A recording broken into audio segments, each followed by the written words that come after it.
Olá pessoal, bom dia, tudo bem? Eu sou Eliane, do canal Cancer and Us, e hoje eu estou com um convidado especial, o Rodrigo. Ele é um enfermeiro de um hospital no Brasil, enfermeiro-chefe, e ele cuida da parte cirúrgica.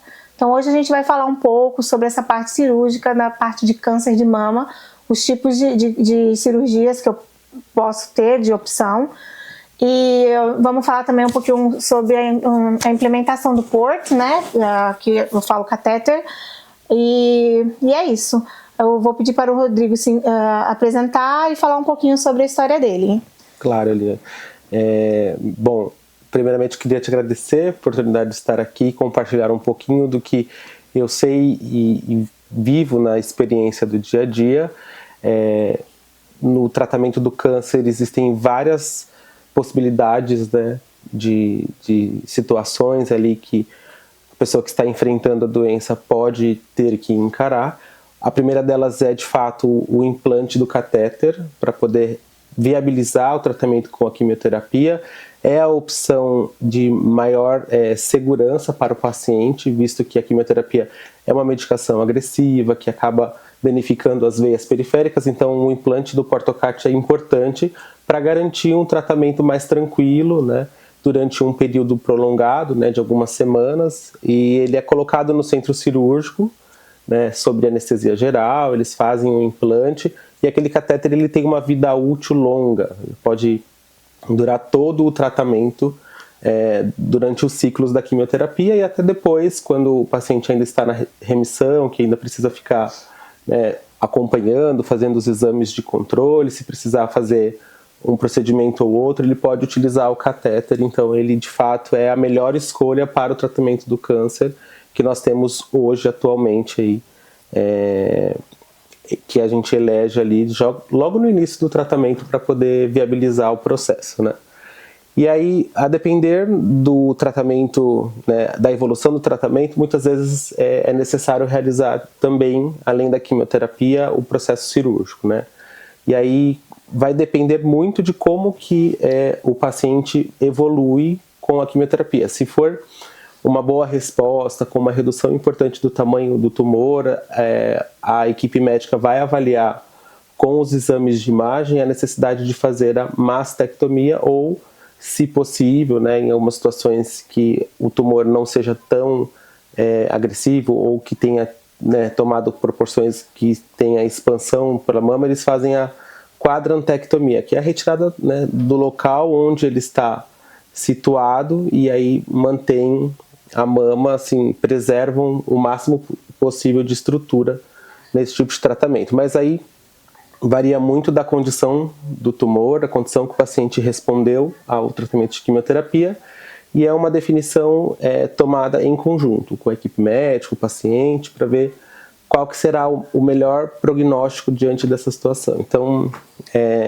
eu tenho visto, assim, o processo nesse sentido. Assim, o paciente faz a quimioterapia, depois ele senta com o seu médico, faz o plano cirúrgico, determina ali qual que seria a melhor opção. Aí eles internam, fazem a demarcação cirúrgica, que é um agulhamento que eles fazem para delimitar bem a área tumoral, e aí eles fazem algumas imagens para poder, no ato da cirurgia, o médico saber exatamente o local que ele precisa operar, e aí posteriormente eles fazem o processo, né, da retirada, ressecção ou do quadrante que está cometido, ou sim, casos mais evoluídos, eles fazem a mastectomia total, radical, né, com muitas vezes a retirada dos linfonodos axilares. Então, e esse linfonodo é encaminhado para análise de patologia em si, né? Essa peça vai para análise para ver se tem acometimento, que a gente chama de linfonodo sentinela. E aí, assim, o que a gente tem visto com frequência, o pós-operatório, é uma cirurgia que incomoda um pouco, porque, né, tem bastante estruturas sensíveis, aí o paciente precisa manter um sutiã cirúrgico, que fica bem apertadinho, para ajudar também no processo de cicatrização. Posteriormente isso, a gente orienta que o paciente talvez tenha necessidade de fazer drenagem linfática para ajudar na drenagem, né, do sistema linfático, evitar sempre de pegar peso com o membro onde ele foi submetido à cirurgia.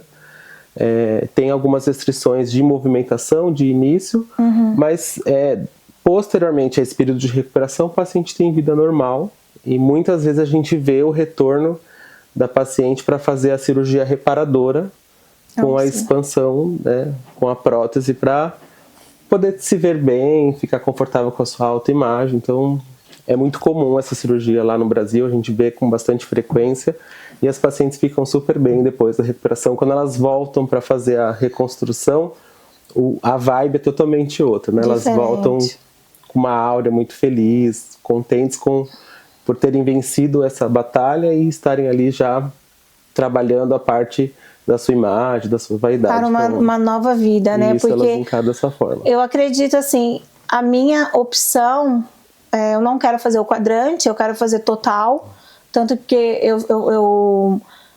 para mim, muitas coisas impactam bastante nessa questão do câncer, mas a retirada total da mama não vai me impactar tanto. E aí eu vou pegar um tempo, analisar o médico e tudo para fazer a reconstrução mais para frente, se for uma opção que eu queira também. Porque também tem mulheres, que é uma coisa que a gente não fala muito, mas tem muitas mulheres que elas optam por não fazer a reconstrução. Tem mulheres que elas optam por ficar sem a reconstrução, sem as mamas. E isso para umas pessoas é tipo, meu Deus, como ela não quer, né? Traz um impacto, mas são escolhas. E as escolhas sempre vão ser pessoais, exatamente. Né? E uma coisa que você bem disse, a gente senta com o médico, né? Depois que acaba o processo de quimioterapia, eu vou sentar com o meu médico, ele vai falar mais sobre as cirurgias e nós dois vamos tomar a decisão juntos, né? E sempre levando em consideração o que é melhor para mim. No meu processo, eu acredito que é uma coisa psicológica para mim, sabendo que eu tirando toda a minha mama, eu tô tirando aquele câncer do meu corpo. Para outras pessoas, eu falo assim, mas não tem nada, mas é para mim, é o jeito que eu sinto. E aí é isso que tem que ser respeitado. Mas assim, normalmente eu posso ver que é padronizado, né? Porque eu tô aqui no Canadá e você trabalha lá no Brasil, mas basicamente é padronizado a questão de colocar o catéter, né? Para salvar as veias, o tipo de quimioterapia, o procedimento, às vezes dependendo do nódulo começa pela cirurgia, depois vai para quimo, ou começa pela quimo igual o meu e vai para cirurgia. Então, basicamente, o tratamento é padronizado, né? Existem muitos estudos, né? A área da oncologia é uma das áreas que produz mais conteúdo científico de estudo e de testes, de fato, de tratamento. E existem o que a gente chama, agora me fugiu a palavra, mas guidelines, que direcionam, de fato, o médico, nesse momento, né, na definição do qual tratamento deve ser apropriado para aquele tipo de câncer, e aí para seguir de fato um padrão, para seguir de fato um protocolo, porque já está estabelecido nesses estudos que aquele protocolo é eficaz naquele tratamento para aquele tipo de doença. Então, sim, de fato, eles são muito protocolizados, são bem definidos com protocolos, e o catéter é o que a gente chama de decisão de ouro, de fato, né? É a melhor escolha para o tratamento oncológico com a quimioterapia. E aí o tipo de quimioterapia ou o protocolo que vai ser definido vai depender da biópsia, do tipo de câncer, do estágio da doença. Então o médico vai olhar para o resultado dos exames e vai ver ali dentro do guideline, né, daquela área, daquele tipo de tumor, qual é o melhor tratamento para refrear a doença, diminuir aquele tumor e posteriormente, se necessário, realizar o procedimento de ressecção, de fato, que a gente fala, que é a cirurgia para ressecar o tumor, para retirar o tumor daquela estrutura. E aí, depois do processo de cicatrização, que aí a gente pensa em outras questões. Mas assim, o que você falou que chama muita atenção é que o estigma da doença é muito grande. Então, o que é importante no enfrentamento do câncer é estar com a saúde emocional, né, a mental forte, para você conseguir enfrentar esse processo. E às vezes, assim, a gente precisa parar, ouvir o paciente. A gente tem, né, lá no Brasil, vias políticas que falam sobre o cuidado centrado na pessoa. Então, ouça o seu paciente, veja quais são as dúvidas, os medos, as angústias, para que ele se sinta seguro no processo, né? Como você disse. Talvez você encare tipo, a ressecção total como a melhor opção, porque você se sente segura nisso. Eu estou tirando toda a possibilidade de ter que voltar a enfrentar essa doença. E isso tem que ser levado em consideração. O seu médico precisa ouvi-la nesse sentido e, se for a melhor decisão, seguir, né, com esse tratamento. Ou, se não, te trazer a segurança de que a ciência garante que aquela conduta que ele, né, está ali em pauta na discussão é a mais assertiva, com melhores resultados, porque eles fazem os acompanhamentos após, né? Então, você terminou o seu tratamento, fez o processo da quimioterapia, da cirurgia, pelo menos por 5 anos você precisa dar seguimento com o seu médico para saber se está tudo bem, se vai precisar retomar alguma fase do tratamento, ou senão você vai receber a sua alta, né? A gente até tem lá no Brasil, não sei, eu acredito que aqui também, quando os pacientes passam por esse processo de receber alta, eles tocam um sininho. Sim, né? Tem, aqui também tem. É um marco, né, da pessoa. É uma mudança muito radical, e o fato do mental da pessoa ali afetada pelaquela doença é muito importante, mas também não podemos esquecer a família, os amigos que estão ao redor. Uma rede de apoio. A rede de apoio também tem que estar fortalecida, porque quando a gente fala tem o câncer, a primeira coisa que as pessoas pensam é ela vai morrer. Porque o câncer continua ainda sendo visto como o monstro que veio para matar todo mundo, e não é a realidade. A ciência está muito evoluída. Tem pessoas que têm metástase, que vivem por muitos anos. Então, assim, vai depender do estágio que está o seu câncer, de quando foi descoberto. Então, assim, a família também tem que estar amparada e tem que estar preparada para ajudar aquele paciente. Porque nesse momento a gente está precisando ser acolhido. A gente não vai conseguir cuidar de nós mesmos, que estamos doentes, e cuidar de todo mundo. Então, assim, isso também é tipo um apelo para os amigos e os familiares, para dar aquele suporte para aquela pessoa que está passando por aquela fase, né? Você não precisa esconder suas emoções quando você estiver triste, ou chateado, ou preocupado.